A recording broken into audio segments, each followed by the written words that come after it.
ਵਾਹਿਗੁਰੂ ਸਤਨਾਮ ਵਾਹਿਗੁਰੂ। ਵਾਹਿਗੁਰੂ ਜੀ। ਸ਼੍ਰੀ ਨਾਨਕ ਪਦ ਪੰਕਜ ਬੰਦਨ ਪਦ ਪੰਕਜ ਬੰਦਨ ਸਿਮਰਉ ਅੰਗਦ ਦੁਖ ਨਿਕੰਦਨ ਅਮਰਦਾਸ ਗੁਰ ਹਿਰਦੈ ਧਿਆਵੋ ਜੀ ਹਿਰਦੈ ਧਿਆਵੋ। ਸ਼੍ਰੀ ਗੁਰੂ ਰਾਮਦਾਸ ਗੁਣ ਗਾਵੋ।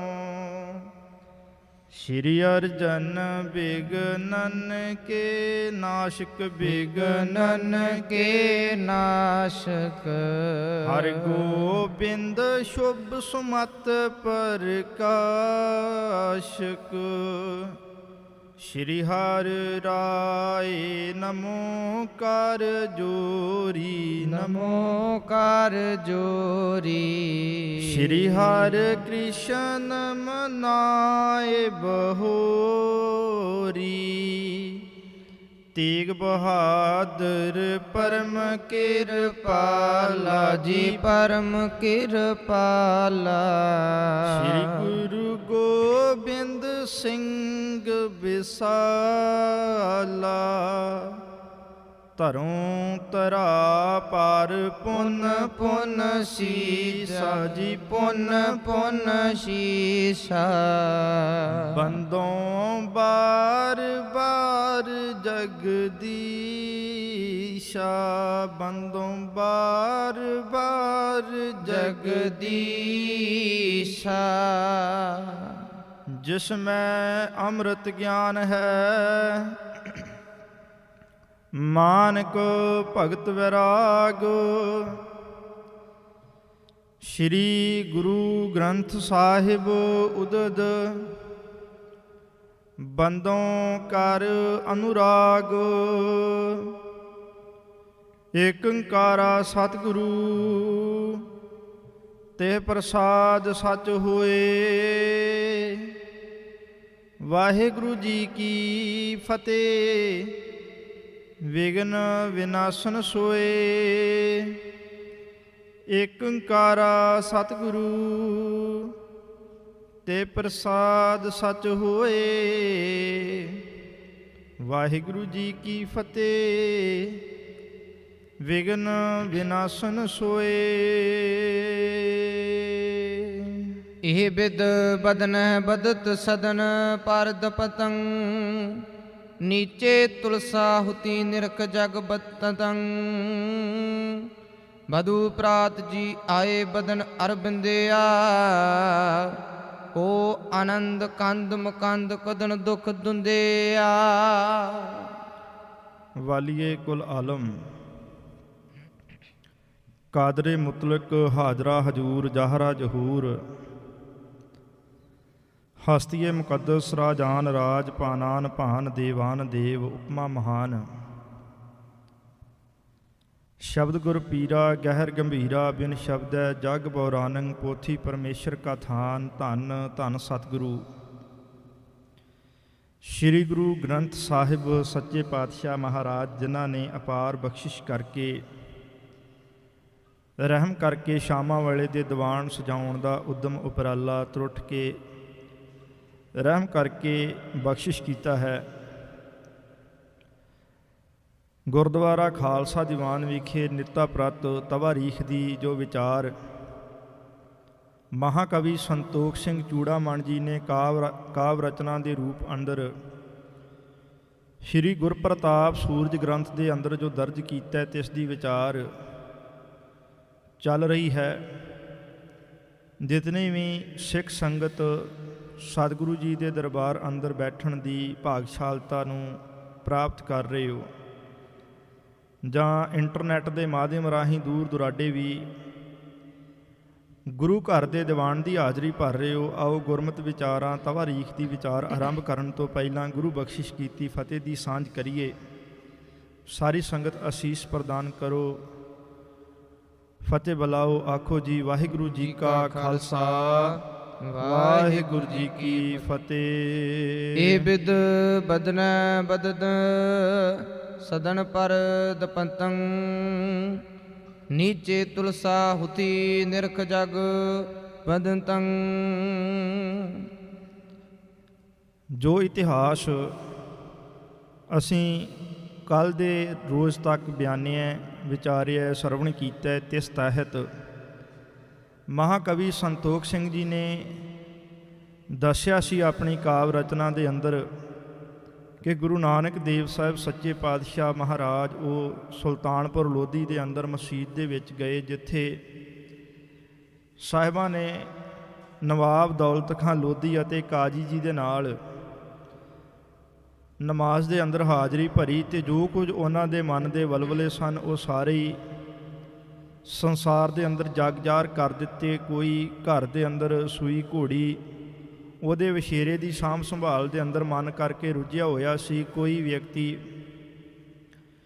ਕੰਧਾਰ ਦੇ ਵਿੱਚ ਕੀਮਤੀ ਘੋੜਿਆਂ ਦੇ ਵਪਾਰ ਬਾਰੇ ਸੋਚ ਰਿਹਾ ਸੀ, ਬਾਹਰੀ ਤੌਰ 'ਤੇ ਨਮਾਜ਼ ਅਦਾ ਫਰਮਾ ਰਿਹਾ। ਇੰਝ ਗੁਰੂ ਨਾਨਕ ਦੇਵ ਸਾਹਿਬ ਜੀ ਨੇ ਫਿਰ ਨਵਾਬ ਸਾਹਿਬ ਜੀ ਨੂੰ ਮਨ ਕਰਕੇ ਪਰਮਾਤਮਾ ਦੀ ਭਗਤੀ ਕਰਨ ਦਾ ਆਦੇਸ਼ ਕੀਤਾ, ਅਤੇ ਨਵਾਬ ਆਪਣੇ ਮਨ ਦੇ ਹਉਮੈ ਨੂੰ, ਮਨ ਦੇ ਹੰਕਾਰ ਨੂੰ ਛੱਡ ਕੇ ਗੁਰੂ ਨਾਨਕ ਸਾਹਿਬ ਜੀ ਦੇ ਚਰਨਾਂ ਦਾ ਭਵਰਾ ਬਣ ਗਿਆ। ਉਹਨਾਂ ਦੇ ਚਰਨਾਂ ਦੀ ਟੇਕ ਆਸਰਾ ਲਿਆ ਅਤੇ ਪੁੱਛਣਾ ਕਰਦਾ ਹੈ ਕਿ ਜੋ 760 ਰੁਪਈਏ ਹਨ, ਤੁਸੀਂ ਆਪਣੇ ਪਾਕ ਮੁਖ ਤੋਂ ਉਚਾਰਨ ਕਰਕੇ ਦੱਸੋ, ਉਹਨਾਂ 760 ਰਜਤ ਭਣ ਦਾ ਕੀ ਕਰਨਾ ਹੈ? ਜੇ ਆਖੋ ਤੇ ਅੱਧੇ ਆਪ ਜੀ ਦੇ ਫਰਜ਼ੰਦ, ਆਪ ਜੀ ਦੇ ਸਾਹਿਬਜ਼ਾਦਾ ਬਾਬਾ ਸ਼੍ਰੀ ਚੰਦ ਜੀ ਨੂੰ ਦੇ ਦਈਏ, ਜੇ ਆਖੋ ਅੱਧੇ ਅਸੀਂ ਗਰੀਬ ਲੋਕਾਂ ਦੇ ਵਿੱਚ, ਫਕੀਰ ਲੋਕਾਂ ਦੇ ਵਿੱਚ ਦਾਨ ਕਰ ਦਈਏ। ਗੁਰੂ ਨਾਨਕ ਦੇਵ ਸਾਹਿਬ ਉਸ ਨੂੰ ਮਨ ਇੱਛਾ ਕਰਨ ਦੀ ਇਜਾਜ਼ਤ ਦੇ ਕੇ ਚੱਲ ਪਏ। ਘਰ ਅੰਦਰ ਪੁਰੋਹਿਤ ਨੇ ਆ ਕੇ ਇਸ ਗੱਲ ਦੀ ਖਬਰ ਦਿੱਤੀ। ਨਿੱਧਾ ਬ੍ਰਾਹਮਣ ਜੋ ਮਸਜਿਦ ਦੇ ਵਿੱਚ ਗਿਆ ਸੀ, ਸਾਰੀ ਜਾਣਕਾਰੀ ਦੇਣ ਵਾਸਤੇ ਆਇਆ। ਘਰ ਅੰਦਰ ਗੁਰੂ ਨਾਨਕ ਦੇਵ ਜੀ ਦੀ ਮਸਜਿਦ ਦੇ ਅੰਦਰ ਜੋ ਕੁਝ ਵੀ ਹੋਇਆ ਉਹਦੇ ਬਾਰੇ ਗੁਫ਼ਤਗੂ ਹੋ ਰਹੀ ਹੈ। ਭਾਈਆ ਜੈ ਰਾਮ ਜੀ ਬੇਹੱਦ ਚਿੰਤਤ ਹਨ, ਬੇਬੇ ਨਾਨਕੀ ਜੀ ਸਕੂਨ ਦੇ ਅੰਦਰ ਹਨ। ਨਿੱਧੇ ਬ੍ਰਾਹਮਣ ਨੇ ਖਬਰ ਦਿੱਤੀ ਤੇ ਭਾਈਆ ਜੈ ਰਾਮ ਜੀ ਪੁੱਛਦੇ ਨੇ ਕਿ ਤੂੰ ਨਾਨਕ ਜੀ ਨੂੰ ਮਿਲ ਕੇ ਕਿਉਂ ਨਹੀਂ ਆਇਆ, ਉਹਨਾਂ ਦੀ ਸੁੱਖ ਸਾਂਦ ਕਿਉਂ ਨਹੀਂ ਪੁੱਛੀ। ਅਜਿਹੀਆਂ ਵਿਚਾਰਾਂ ਘਰ ਦੇ ਵਿੱਚ ਹੋ ਰਹੀਆਂ ਸਨ। ਭਾਈਆ ਜੈ ਰਾਮ ਜੀ ਪੰਡਿਤ ਬ੍ਰਾਹਮਣ ਨਿੱਧੇ ਦੇ ਨਾਲ ਐਸੀਆਂ ਵਿਚਾਰਾਂ ਸਾਂਝੀਆਂ ਕਰ ਰਹੇ ਸਨ ਕਿ ਇਹਨੇ ਨੂੰ ਤੁਲਸਾਂ ਦਾਸੀ ਜਿਹੜੀ ਘਰ ਦੀ ਖਿਦਮਤਦਾਰ ਹੈ, ਘਰ ਦੀ ਸੇਵਾਦਾਰ ਹੈ, ਉਸ ਦਾ ਧਿਆਨ ਘਰ ਦੇ ਮੁੱਖ ਦਰਵਾਜ਼ੇ ਵਾਲੇ ਪਾਸੇ ਨੂੰ ਪਿਆ। ਘਰ ਅੰਦਰ ਵਿਚਾਰ ਚਰਚਾ ਦਾ ਮਾਹੌਲ ਸਿਰਜਿਆ ਹੋਇਆ ਹੈ, ਪਰ ਇੰਨੇ ਨੂੰ ਤੁਲਸਾਂ ਦਾਸੀ ਉੱਚੀ ਆਵਾਜ਼ ਦੇ ਵਿੱਚ ਆਵਾਜ਼ ਦਿੰਦੀ ਹੈ ਆਪਣੀ ਮਾਲਕਣ ਬੇਬੇ ਨਾਨਕੀ ਜੀ ਨੂੰ। ਉੱਚੀ ਆਵਾਜ਼ ਦੇ ਕੇ ਕਹਿੰਦੀ ਹੈ ਕਿ ਮਾਲਕਣ ਜੀ, ਤੁਸੀਂ ਘਰ ਦੇ ਮੁੱਖ ਦਰਵਾਜ਼ੇ ਵੱਲ ਵੇਖਣਾ ਕਰੋ ਜੀ। ਬਦੂ ਪ੍ਰਾਤ ਜੀ ਆਏ ਬਦਨ ਅਰਬਿੰਦਿਆ, ਹੋ ਆਨੰਦ ਕੰਦ ਮੁਕੰਦ ਕਦਨ ਦੁਖ ਦੁੰਦਿਆ। ਕਹਿਣ ਲੱਗੇ ਮਾਲਕਣ ਜੀ, ਬਾਹਰਲੇ ਦਰਵਾਜ਼ੇ ਵੱਲ ਨੂੰ ਵੇਖਣਾ ਕਰੋ। ਤੁਹਾਡੇ ਭਰਾਤਾ ਜੀ ਗੁਰੂ ਨਾਨਕ ਦੇਵ ਸਾਹਿਬ ਚੱਲ ਕੇ ਆ ਰਹੇ ਹਨ। ਇਹ ਗੱਲ ਨੂੰ ਸੁਣ ਕੇ ਤੇ ਮਨ ਨੂੰ ਘਰ ਦੇ ਅੰਦਰ ਇੱਕ ਖੁਸ਼ੀ ਦੀ ਲਹਿਰ ਦੌੜ ਗਈ। ਘਰ ਦੇ ਅੰਦਰ ਜਿਹੜਾ ਸੋਗਮਈ ਮਾਹੌਲ ਸਿਰਜਿਆ ਹੋਇਆ ਸੀ, ਚਿੰਤਾਜਨਕ ਮਾਹੌਲ ਸਿਰਜਿਆ ਪਿਆ ਸੀ, ਉਸ ਚਿੰਤਾਮਈ ਮਾਹੌਲ ਦਾ ਛੁਟਕਾਰਾ ਹੋਇਆ, ਉਸ ਦੁੱਖਮਈ ਲਹਿਰ ਦਾ ਨਿਪਟਾਰਾ ਹੋਇਆ। ਤੇ ਗੁਰੂ ਨਾਨਕ ਦੇਵ ਸਾਹਿਬ ਸੱਚੇ ਪਾਤਸ਼ਾਹ ਜੀ ਮੁਕਤੀ ਦੇ ਦਾਤੇ, ਉਹਨਾਂ ਦੀ ਘਰ ਅੰਦਰ ਆਮਦ ਹੋਣ ਦੇ ਨਾਲ ਹੀ ਬੇਬੇ ਨਾਨਕੀ ਜੀ ਦੇ ਹਿਰਦੇ ਨੂੰ ਬੇਸ਼ੁਮਾਰ ਠੰਡ ਪਈ। ਭਰਾ ਦੀ ਆਮਦ ਨੂੰ ਵੇਖ ਕੇ ਬੇਬੇ ਨਾਨਕੀ ਜੀ ਖੁਸ਼ੀ ਅੰਦਰ, ਵਿਗਾਸ ਅੰਦਰ ਆਪਣੀ ਰਸਨਾ ਪਾਕ ਤੋਂ ਖੁਸ਼ੀ ਭਰੇ ਅਲਫਾਜ਼ ਬੋਲਦਿਆਂ ਆਖਦੇ ਹਨ ਕਿ ਮੇਰੇ ਭਰਾ ਜੀ, ਉਹਨਾਂ ਦੀ ਘਰ ਅੰਦਰ ਆਮਦ ਹੋਈ ਹੈ ਜੀ। ਸੁਨਤ ਨਾਮ ਜੈ ਰਾਮ ਅਮੀ ਅਮੀ ਪਿਓ, ਆਂਗਨ ਮੇਵੈ ਸ਼ੋਭ ਉਠਿਓ ਨਿਰਕਦ ਭਇਓ। ਜਦੋਂ ਭਾਈਆ ਜੈ ਰਾਮ ਜੀ ਨੇ ਗੱਲ ਸੁਣੀ ਕਿ ਨਾਨਕ ਜੀ ਆ ਰਹੇ ਹਨ, ਤੇ ਉਹਨਾਂ ਦੇ ਮਨ ਨੂੰ ਇਸ ਤਰ੍ਹਾਂ ਅਹਿਸਾਸ ਹੋਇਆ ਜਿਵੇਂ ਕੋਈ ਬਹੁਤ ਗਹਿਰੇ ਰੋਗ ਦਾ ਰੋਗੀ, ਜਿਹੜਾ ਕਿ ਘਰ ਅੰਦਰ ਦੁਖੀ ਪਿਆ ਰਹਿੰਦਾ ਹੈ, ਘਰ ਅੰਦਰ ਉਦਾਸ ਪਿਆ ਰਹਿੰਦਾ ਹੈ, ਆਪਣੇ ਅਤੀਤ ਨੂੰ ਚੇਤੇ ਕਰਦਾ ਹੈ ਜਦੋਂ ਉਹ ਰੋਗ ਮੁਕਤ ਹੋਇਆ ਕਰਦਾ ਸੀ, ਤੰਦਰੁਸਤ ਹੋਇਆ ਕਰਦਾ ਸੀ। ਤੇ ਕਿਵੇਂ ਦੁਨੀਆ ਦੇ ਅੰਦਰ ਤੁਰਿਆ ਫਿਰਿਆ ਕਰਦਾ ਸੀ, ਕਿਵੇਂ ਸਾਰਿਆਂ ਦੇ ਨਾਲ ਹੱਸਦਾ ਖੇਡਦਾ, ਮੇਲ ਮਿਲਾਪ ਬਣਾਉਂਦਾ, ਉੱਠਦਾ ਬਹਿੰਦਾ ਵਿਚਰਦਾ ਸੀ। ਇਹ ਸਾਰੇ ਚੰਗੇ ਸਮੇਂ ਨੂੰ ਯਾਦ ਕਰਕੇ ਉਹ ਮੰਜੀ ਤੇ ਪਿਆ ਲੰਮੇ ਦੁਖੀ ਹੁੰਦਾ ਰਹਿੰਦਾ ਤੇ ਆਉਣ ਵਾਲੇ ਸਮੇਂ ਬਾਰੇ ਵੀ ਚਿੰਤਤ ਰਹਿੰਦਾ, ਆਪਣੀ ਮੌਤ ਨੂੰ ਉਡੀਕਦਾ, ਹੋਰ ਦੁੱਖ ਵੱਧਦਾ ਰਹਿੰਦਾ। ਇਸ ਤਰ੍ਹਾਂ ਦੀ ਕੁਝ ਹਾਲਤ ਭਾਈਆ ਜੈ ਰਾਮ ਦੀ ਸੀ। ਗੁਰੂ ਨਾਨਕ ਦੇਵ ਸਾਹਿਬ ਮਸੀਤ ਦੇ ਵਿੱਚ ਗਏ, ਵੱਖੋ ਵੱਖਰੀਆਂ ਗੱਲਾਂ ਆਵਾਮ ਨੇ ਕਰਨੀਆਂ ਸ਼ੁਰੂ ਕੀਤੀਆਂ। ਕਿਸੇ ਨੇ ਕਿਹਾ ਇਹਨੇ ਮੁਸਲਮਾਨ ਬਣ ਜਾਣਾ, ਕਿਸੇ ਨੇ ਕਿਹਾ ਧਰਮ ਦਾ ਕੱਚਾ ਹੈ, ਕਿਸੇ ਨੇ ਕੁਛ ਗੱਲ ਆਖੀ, ਕਿਸੇ ਨੇ ਕੁਛ, ਬੜਾ ਕੁਛ ਭਾਈਆ ਜੈ ਰਾਮ ਜੀ ਸੁਣ ਰਹੇ ਸਨ। ਇਹ ਸਾਰਾ ਕੁਛ ਦਾ ਉਹਨਾਂ ਦੇ ਮਾਨਸਿਕਤਾ ਦੇ ਉੱਤੇ ਡਾਢਾ ਅਸਰ ਸੀ, ਡੂੰਘਾ ਦੁੱਖ ਉਹਨਾਂ ਦੇ ਮਨ ਨੂੰ ਸੀ। ਗੁਰੂ ਨਾਨਕ ਦੇਵ ਸਾਹਿਬ ਜੀ ਦੀ ਆਮਦ ਜਦੋਂ ਹੋਈ, ਘਰ ਅੰਦਰ ਗੁਰੂ ਨਾਨਕ ਦੇਵ ਜੀ ਦੇ ਆਉਣ ਦਾ ਸਮਾਚਾਰ ਸਾਂਝਾ ਹੋਇਆ ਤੇ ਭਾਈਆ ਜੈ ਰਾਮ ਜੀ, ਉਹਨਾਂ ਦੇ ਮਨ ਨੂੰ ਇਸ ਤਰ੍ਹਾਂ ਸਕੂਨ ਪ੍ਰਾਪਤ ਹੋਇਆ ਜਿਵੇਂ ਕਿਸੇ ਪੱਕੇ ਰੋਗੀ ਦੇ ਅੰਦਰੋਂ ਇੱਕ ਤੰਦਰੁਸਤੀ ਦਾ ਝਲਕਾਰਾ ਪੈਦਾ ਹੋਵੇ ਤੇ ਉਹਦਾ ਜਿਹੜਾ ਗਹਿਰਾ ਰੋਗ ਹੈ, ਡਾਢਾ ਦੁੱਖ ਹੈ, ਉਹ ਛੁੱਟ ਜਾਏ। ਜਿਵੇਂ ਉਹਨੂੰ ਉਸ ਦੁੱਖ ਤੋਂ ਛੁਟਕਾਰੇ ਦੀ ਖੁਸ਼ੀ ਹੁੰਦੀ ਹੈ, ਇਵੇਂ ਭਾਈਆ ਜੈ ਰਾਮ ਜੀ ਨੂੰ ਵੀ ਦੁੱਖ ਤੋਂ ਛੁਟਕਾਰੇ ਦੀ ਖੁਸ਼ੀ ਹੋ ਰਹੀ ਹੈ ਜੀ। ਕੁੰਦਰਦਨ ਤਿਨ ਸਦਨ ਕਦਨ ਦੁਖ ਆਇਆ, ਹੋ ਨਿਰਖ ਹਰਖ ਉਰ ਸਰਸ ਬਸੂਰ ਨਸਾਇਆ। ਭਾਈਆ ਜੈ ਰਾਮ ਜੀ ਨੇ ਜਦੋਂ ਗੁਰੂ ਨਾਨਕ ਦੇਵ ਜੀ ਦੀ ਪਾਕ ਆਮਦ ਨੂੰ ਹੁੰਦੇ ਵੇਖਿਆ ਤੇ ਉਹਨਾਂ ਦੇ ਚਿਹਰੇ ਅੰਦਰ ਖੁਸ਼ੀ ਦੀ ਇੱਕ ਝਲਕਾਰ ਪੈਦਾ ਹੋਈ। ਬੇਸ਼ੁਮਾਰ ਖੁਸ਼ੀ ਉਹਨਾਂ ਦੇ ਪਾਕ ਨੂਰਾਨੀ ਚਿਹਰੇ ਦੇ ਉੱਤੇ ਦਿਖਾਈ ਦੇ ਰਹੀ ਹੈ ਜੀ। ਹਰ ਬਿਦ ਬਦਨ ਬਿਲੋਕ ਕੈ ਦੰਪਤ ਬੰਧਨ ਕੀਨ, ਚਿੰਤਾ ਚਿਤ ਤਿਖੀਨ ਹਵੈ ਆਨੰਦ ਮੈਂ ਪੇ ਪੀਨ। ਕਹਿੰਦੇ ਕਿ ਗੁਰੂ ਨਾਨਕ ਦੇਵ ਸਾਹਿਬ ਜੀ ਦੀ ਆਮਦ ਨੂੰ, ਘਰ ਅੰਦਰ ਉਹਨਾਂ ਦੇ ਆਉਣ ਨੂੰ ਜਦੋਂ ਵੇਖਿਆ ਦੰਪਤੀ ਨੇ, ਦੰਪਤੀ ਤੋਂ ਭਾਵ ਬੇਬੇ ਨਾਨਕੀ ਜੀ, ਭਾਈਆ ਜੈ ਰਾਮ ਜੀ, ਇਹਨਾਂ ਦੋਵਾਂ ਨੇ ਗੁਰੂ ਨਾਨਕ ਦੇਵ ਜੀ ਨੂੰ ਘਰ ਅੰਦਰ ਚੱਲ ਕੇ ਆਉਂਦਿਆਂ ਵੇਖਿਆ ਤੇ ਖੁਸ਼ੀ ਦਾ ਕੋਈ ਟਿਕਾਣਾ ਨਾ ਰਿਹਾ। ਯਕ ਲਖਤ ਦੋਵੇਂ ਜੀ ਉੱਠੇ ਤੇ ਗੁਰੂ ਨਾਨਕ ਦੇਵ ਜੀ ਦੇ ਚਰਨਾਂ ਅੰਦਰ ਨਮਸਕਾਰ ਕੀਤੀ। ਬੜਾ ਆਨੰਦਮਈ ਮਾਹੌਲ ਘਰ ਅੰਦਰ ਬਣਿਆ ਹੈ ਜੀ। ਜਰਾ ਮੋਰ ਨਾਨਕੀ ਬਸਾਏ ਪੂਰ ਸਾਦਰਾ, ਮਸੀਤ ਆਪ ਜਾਏ ਜਯੋ ਕਰੀ ਕਹੋ ਮੈਂ ਕਰਾ। ਇਸਤਕਬਾਲ ਕਰਨ ਵਾਸਤੇ, ਜੀ ਆਇਆਂ ਕਰਨ ਵਾਸਤੇ ਬੇਬੇ ਨਾਨਕੀ ਜੀ, ਭਾਈਆ ਜੈ ਰਾਮ ਜੀ ਉੱਠ ਕੇ ਖੜੇ ਹੋਏ। ਗੁਰੂ ਨਾਨਕ ਦੇਵ ਸਾਹਿਬ ਜੀ ਦੀ ਆਮਦ ਹੋਈ ਤੇ ਉਹ ਵੇਲਾ ਐਸਾ ਸੀ ਜਦੋਂ ਕੋਈ ਪ੍ਰਾਹੁਣਾ ਘਰ ਅੰਦਰ ਚੱਲ ਕੇ ਆਉਣਾ ਤੇ ਉਹਦਾ ਉਚੇਚਾ ਸਵਾਗਤ ਕਰਨ ਵਾਸਤੇ ਮੰਜੀ ਦੇ ਉੱਪਰ ਨਵਾਂ ਬਿਸਤਰਾ ਕੱਢ ਕੇ ਵਿਛਾਇਆ ਜਾਣਾ, ਸਾਫ ਸੁਥਰੀ ਚਾਦਰ ਵਿਛਾਈ ਜਾਣੀ। ਜਦੋਂ ਗੁਰੂ ਨਾਨਕ ਦੇਵ ਸਾਹਿਬ ਚੱਲ ਕੇ ਆਏ, ਭਾਈਆ ਜੈ ਰਾਮ ਜੀ ਨੇ ਬੜੀ ਖੁਸ਼ੀ ਮਹਿਸੂਸ ਕੀਤੀ। ਬੇਬੇ ਨਾਨਕੀ ਜੀ, ਉਹਨਾਂ ਦੇ ਮਨ ਨੂੰ ਬੇਸ਼ੁਮਾਰ ਪ੍ਰਸੰਨਤਾ ਹੈ। ਦੋਵੇਂ ਉੱਠ ਕੇ ਆਏ, ਅੱਗੇ ਗੁਰੂ ਨਾਨਕ ਦੇਵ ਜੀ ਨੂੰ ਜੀ ਆਇਆਂ ਕਿਹਾ। ਮੰਜੀ ਦੇ ਉੱਪਰ ਚਾਦਰ ਵਿਛਾ ਕੇ ਭਾਈਆ ਜੈ ਰਾਮ ਜੀ ਨੇ ਯਕ ਲਖਤ ਸਵਾਲ ਕੀਤਾ ਕਿ ਮਸੀਤ ਅੰਦਰ ਜੋ ਕੁਝ ਹੋਇਆ ਉਹ ਬਿਰਤਾਂਤ ਬਾਰੇ ਜਾਣਕਾਰੀ ਦੇਣਾ ਕਰੋ ਜੀ। ਸਚਿੰਤ ਚੀਤ ਵੈ ਰਹੇ ਨਾ ਭੇਵ ਕੋਈ ਜਾਣਿਆ, ਉਮਾਨ ਨਿੰਦ ਅਨੰਗ ਭਨੈ ਸੁਨੇ ਭਲਾਨਿਆ। ਕਹਿੰਦੇ ਕਿ ਅਸੀਂ ਤੇ ਬੜੇ ਚਿੰਤਾਜਨਕ ਹੋ ਕੇ ਘਰ ਅੰਦਰ ਬੈਠੇ ਹਾਂ, ਸਾਨੂੰ ਨਹੀਂ ਪਤਾ ਉੱਥੇ ਕੀ ਕੁਝ ਹੋਇਆ ਹੈ। ਹਰ ਪਾਸੇ ਇਸ ਗੱਲ ਦੀ ਚਰਚਾ ਹੈ। ਕੋਈ ਤੇ ਇਸ ਘਟਨਾ ਨੂੰ ਵੇਖ ਕੇ ਬੜਾ ਚੰਗਾ ਚੰਗਾ ਕਹਿ ਰਿਹਾ ਹੈ, ਕੋਈ ਆਪ ਜੀ ਦੀ ਨਿੰਦਿਆ ਵੀ ਕਰ ਰਿਹਾ ਹੈ। ਪਰ ਅਸੀਂ ਚਾਹੁੰਦੇ ਹਾਂ ਤੁਸੀਂ ਸਾਨੂੰ ਦੱਸੋ ਉਹ ਸਾਰਾ ਮਾਜਰਾ, ਸਾਰਾ ਮਸਲਾ, ਸਾਰਾ ਹਾਲ ਬਿਰਤਾਂਤ ਕੀ ਹੈ ਜੀ। ਗੁਰੂ ਭਨੰਤ ਬੀਤ ਗੀ ਜੋਇ ਤਾਏ ਕਾ ਵਿਚਾਰ ਹੈ, ਸਮੀਪ ਜੇ ਪਮਾਨ ਤੇ ਸੁਨਿਓ ਸੋ ਉਚਾਰ ਹੈ। ਸਤਿਗੁਰੂ ਗੁਰੂ ਨਾਨਕ ਦੇਵ ਸਾਹਿਬ ਜੀ ਮੁਸਕਰਾ ਕੇ ਕਹਿਣ ਲੱਗੇ ਕਿ ਚਲੋ ਜੋ ਘਟਨਾ ਬੀਤ ਗਈ ਉਹ ਬੀਤ ਗਈ ਹੈ, ਹੁਣ ਉਹਦੇ ਬਾਰੇ ਚਰਚਾ ਕਰਨ ਦਾ ਕੋਈ ਬਹੁਤਾ ਲਾਭ ਨਹੀਂ ਹੈ। ਜਿਸ ਤਰ੍ਹਾਂ ਦਾ ਜਿਸ ਕਿਸੇ ਨੇ ਮਹਿਸੂਸ ਕੀਤਾ ਉਵੇਂ ਦਾ ਉਹ ਵਿਖਿਆਨ ਕਰਦਾ ਹੈ ਜੀ। ਰਾਮ ਹਾਥ ਬੰਦ ਦੋ ਬੁਜੰਦ ਬਾਰ ਬਾਰ ਹੀ, ਮਸੀਤ ਮੈਂ ਬਤੀਤ ਜਿਉ ਸੁਨਾਏ ਚੇ ਉਚਾਰਹੀ। ਭਾਈਆ ਜੈ ਰਾਮ ਜੀ ਹੱਥ ਜੋੜ ਕੇ ਬੜਾ ਗੁਰੂ ਨਾਨਕ ਦੇਵ ਜੀ ਦਾ ਸਤਿਕਾਰ ਵੀ ਕਰਦੇ ਹਨ, ਅਧੀਨਤਾ ਦਾ ਭਾਵ ਵੀ ਪ੍ਰਗਟ ਕਰਦੇ ਹਨ, ਪਰ ਫਿਰ ਆਖਦੇ ਹਨ ਕਿ ਜੋ ਕੁਝ ਮਸੀਤ ਦੇ ਵਿੱਚ ਬੀਤਿਆ ਉਹ ਕਿਰਪਾ ਕਰਕੇ ਸਾਨੂੰ ਜ਼ਰੂਰ ਦੱਸੋ। ਸਾਡਾ ਮਨ ਬਹੁਤ ਉਤਸੁਕਤਾ ਦੇ ਅੰਦਰ ਹੈ, ਮਨ ਬਹੁਤ ਉਤਾਵਲਾ ਹੈ, ਮਸੀਤ ਅੰਦਰ ਜੋ ਕੁਛ ਬੀਤਿਆ ਹੈ ਉਹ ਸਾਨੂੰ ਅਵਸ਼ ਹੀ ਦੱਸਣਾ ਕਰੋ ਜੀ। ਬਜੇ ਆਨ ਕੋ ਹਮੈ ਬਿਨਾ ਸੁਨੇ ਪਿਪਾਖ ਹੀ, ਤੁਮਾਰ ਤੁੰਡ ਜੋ ਸੁਨੈ ਸੋ ਸਾਚ ਬਛ ਲਾਖ ਹੀ। ਸਤਿਗੁਰੂ ਜੀ ਕਹਿੰਦੇ ਕਿ ਜੇ ਸਾਨੂੰ ਭਾਈਆ ਜੈ ਰਾਮ ਜੀ ਗੁਰੂ ਨਾਨਕ ਦੇਵ ਜੀ ਨੂੰ ਮੁਖਾਤਬ ਹੋ ਕੇ ਆਖਦੇ ਕਿ ਜੇਕਰ ਸਾਨੂੰ ਕੋਈ ਪੁੱਛੇ ਕਿ ਤੁਸੀਂ ਦੱਸੋ ਤੁਹਾਡੇ ਤੇ ਪਰਿਵਾਰ ਦੇ ਜੀ ਹਨ, ਕੀ ਮਾਹੌਲ ਸੀ ਉਸ ਵੇਲੇ ਮਸਜਿਦ ਦੇ ਅੰਦਰ, ਕੀ ਕੁਝ ਘਟਨਾਵਾਂ ਹੋਈਆਂ, ਤੇ ਸਾਨੂੰ ਤੇ ਇਸ ਬਾਰੇ ਜਾਣਕਾਰੀ ਕੋਈ ਨਹੀਂ ਹੈ। ਇਸ ਕਰਕੇ ਅਸੀਂ ਤੁਹਾਡੇ ਕੋਲੋਂ ਇਹ ਪੁੱਛਣ ਦੀ ਲਾਲਸਾ ਰੱਖਦੇ ਹਾਂ, ਸਾਡੇ ਮਨ ਦੀ ਇੱਛਾ ਹੈ ਔਰ ਸਾਡਾ ਇਹ ਫਰਜ਼ ਵੀ ਬਣਦਾ ਹੈ ਕਿ ਸਾਨੂੰ ਪਤਾ ਹੋਣਾ ਚਾਹੀਦਾ ਹੈ ਕਿ ਉੱਥੇ ਮਸਜਿਦ ਵਿੱਚ ਹੋਇਆ ਕੀ।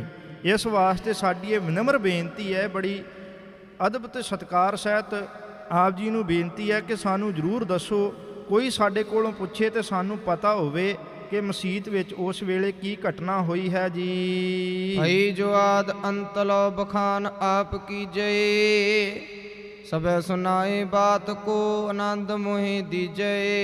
ਕਹਿਣ ਲੱਗੇ ਕਿ ਆਦ ਤੋਂ ਲੈ ਕੇ ਅੰਤ ਤੱਕ ਜੋ ਕੁਝ ਵੀ ਉੱਥੇ ਹੋਇਆ ਉਹ ਸਾਨੂੰ ਜ਼ਰੂਰ ਦੱਸਣਾ ਕਰੋ, ਤਾਂ ਕਿ ਸਾਡੇ ਮਨ ਨੂੰ ਆਨੰਦਮਈ ਸਕੂਨ ਪ੍ਰਾਪਤ ਹੋ ਸਕੇ ਜੀ। ਦੇਖ ਦੀਨਤਾ ਦਿਆਲ ਬਦਨ ਸਭ ਬਿਦ ਕਹੀ, ਜਿਉ ਹੋਇਓ ਬਿਰਤਾਂਤ ਖਾਨ ਕਾਜੀ ਸਹੀ। ਇਹਨੀ ਅਧੀਨਤਾ, ਇਹਨਾਂ ਵਿਨਮਰ ਭਾਵ ਵੇਖ ਕੇ ਔਰ ਉਹਨਾਂ ਦੇ ਮਨ ਦੀ ਉਤਸੁਕਤਾ ਨੂੰ ਵੇਖਦਿਆਂ ਬੇਬੇ ਨਾਨਕੀ ਜੀ ਭਾਈਆ ਜੈ ਰਾਮ ਜੀ ਦੇ ਮਨ ਦੇ ਹਾਵ ਭਾਵ ਨੂੰ ਵੇਖਦਿਆਂ ਗੁਰੂ ਨਾਨਕ ਦੇਵ ਸਾਹਿਬ ਕਹਿਣ ਲੱਗੇ ਕਿ ਚਲੋ ਜੋ ਕੁਝ ਫਿਰ ਉੱਥੇ ਹੋਇਆ ਤੁਹਾਨੂੰ ਦੱਸਣਾ ਕਰਦੇ ਹਾਂ। ਮਨ ਅੰਦਰ ਕਾਜੀ ਦੇ ਕੁਝ ਹੋਰ ਵਲਵਲੇ ਸਨ ਔਰ ਨਵਾਬ ਸਾਹਿਬ ਦੇ ਮਨ ਅੰਦਰ ਕੁਝ ਹੋਰ ਭਾਵ ਚੱਲ ਰਹੇ ਸਨ, ਪਰ ਸਰੀਰਕ ਤੌਰ ਤੇ ਉਹ ਨਮਾਜ਼ ਅਦਾ ਕਰ ਰਹੇ ਸਨ ਜੀ। ਮਨ ਮੁਖ ਮੂੜ ਅਜਾਨ ਨਾ ਮਨ ਥਿਰ ਕਰਤ ਹੈ, ਹੂੰ ਬਾਹਰ ਭੇਖ ਸਰੀਰ ਬੰਦਗੀ ਧਰਤ ਹੈ। ਕਹਿੰਦੇ ਕਿ ਮਾਨਸਿਕਤਾ ਤੋਂ ਗੁਰੂ ਤੋਂ ਦੂਰ ਹੋਇਆ ਵਿਅਕਤੀ ਜਿਹੜਾ ਮਨ ਕਰਕੇ ਗੁਰੂ ਦੇ ਆਸ਼ੇ ਅਨੁਸਾਰ ਨਹੀਂ, ਗੁਰੂ ਦੇ ਹੁਕਮ ਦੇ ਅਨੁਸਾਰ ਨਹੀਂ ਹੈ, ਉਹ ਬਾਹਰੀ ਤੌਰ ਤੇ ਬਾਣਾ ਧਾਰਨ ਕਰਦਾ, ਧਰਮ ਦਾ ਵਿਖਾਵਾ ਕਰਦਾ, ਪਰ ਅੰਤਰੀਵ ਭਾਵ ਤੋਂ ਬੰਦਗੀ ਧਾਰਨ ਨਹੀਂ ਕਰਦਾ। ਅੰਤਰੀਵ ਭਾਵ ਉਹਦਾ ਮਨਮੁਖ ਹੈ। ਇਵੇਂ ਹੀ ਇੱਥੇ ਘਟਨਾਵਾਂ ਜਿਹੜੀਆਂ ਸਾਡੇ ਆਸ-ਪਾਸ ਸੰਸਾਰ ਅੰਦਰ ਵਿਚਰਦੀਆਂ ਅਸੀਂ ਅਕਸਰ ਵੇਖਦੇ ਹਾਂ। ਬਾਹਰੀ ਤੌਰ ਤੇ ਧਾਰਮਿਕ ਗੁਰੂ ਵੀ ਬਣੇ ਹੋਏ ਲੋਕ ਅੰਤਰੀਵ ਭਾਵ ਤੋਂ ਉਹ ਆਮ ਵਿਅਕਤੀਆਂ ਦੇ ਜੀਵਨ ਤੋਂ ਵੀ ਗਿਰੇ ਹੋਏ ਵਿਖਾਈ ਦਿੰਦੇ ਨੇ। ਸਮੇਂ-ਦਰ ਸਮੇਂ ਉਹਨਾਂ ਦੇ ਫਿਰ ਪਾਜ ਵੀ ਉਗੜਦੇ ਰਹਿੰਦੇ ਨੇ। ਅਸੀਂ ਉਹਨਾਂ ਨੂੰ ਅੱਜ ਵੀ ਸੰਸਾਰ ਅੰਦਰ ਵੇਖਦੇ ਹਾਂ।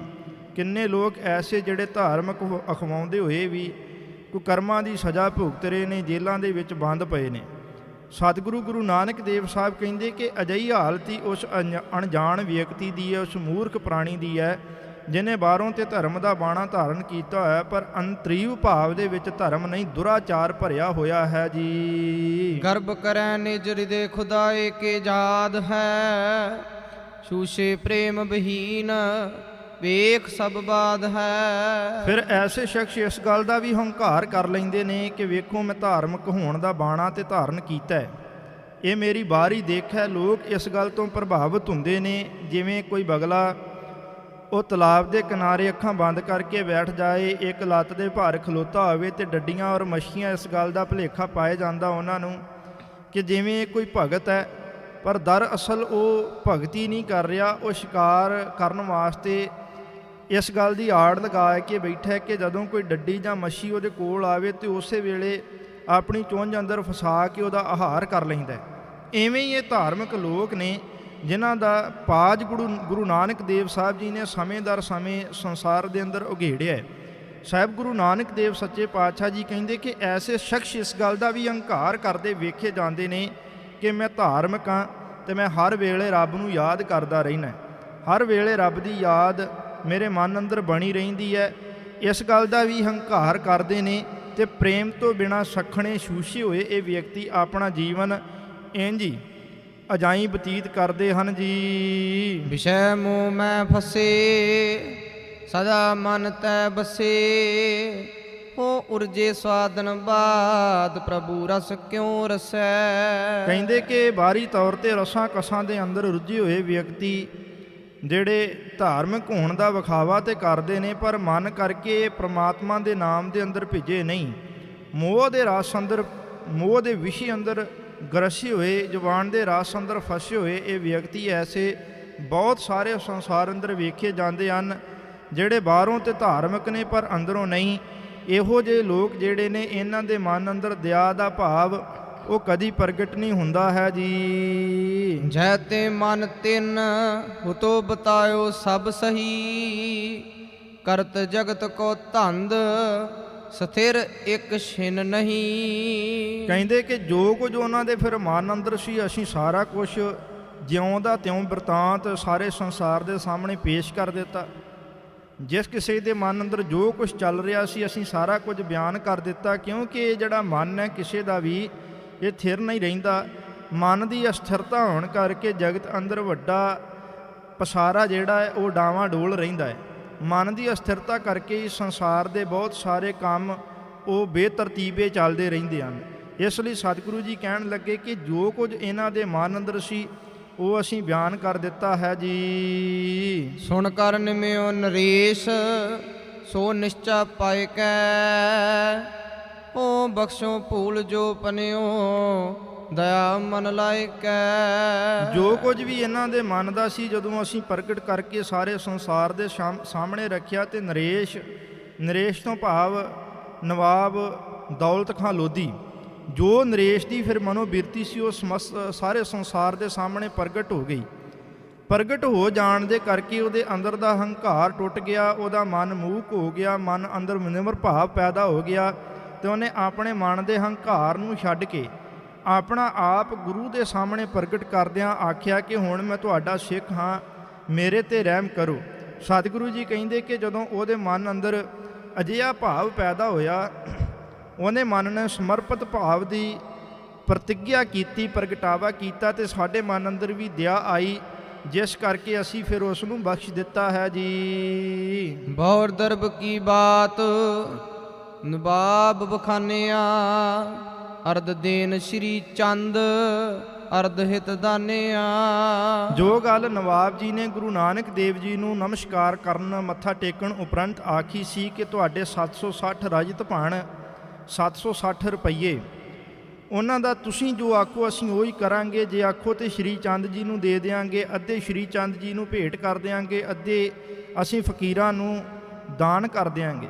ਉਹੀ ਗੱਲ ਗੁਰੂ ਨਾਨਕ ਦੇਵ ਸਾਹਿਬ ਜੀ ਹੁਣ ਭਾਈਆ ਜੈ ਰਾਮ ਜੀ ਨੂੰ ਬਿਆਨ ਕਰਦੇ ਹਨ ਕਿ ਨਮਸਕਾਰ ਕਰਨ ਤੋਂ ਬਾਅਦ ਨਵਾਬ ਦੌਲਤ ਖਾਨ ਨੇ ਫਿਰ ਉਹਨਾਂ ਹੀ ਪੈਸਿਆਂ ਦੀ ਗੱਲ ਕੀਤੀ, ਤੇ ਨਵਾਬ ਜੀ ਕਹਿੰਦੇ ਕਿ ਜੇ ਤੁਸੀਂ ਆਖੋ ਤੇ ਅੱਧੇ ਆਪ ਜੀ ਦੇ ਲਖਤੇ ਜਿਗਰ ਸ਼੍ਰੀ ਚੰਦ ਜੀ ਨੂੰ ਦੇ ਦਈਏ, ਅੱਧੇ ਫਕੀਰਾਂ ਨੂੰ ਦੇਣ ਦਾ ਵਚਨ ਕੀਤਾ ਹੈ ਜੀ। ਕਹਿ ਕਰਗ ਮੰਨਿਓ ਸਦਨ ਬੰਦਨਾ ਠਾਨ ਸੋ, ਹੋ ਹਮ ਆਏ ਤੁਮ ਨਿਕਟ ਪਈ ਇਵ ਜਾਣ ਸੋ।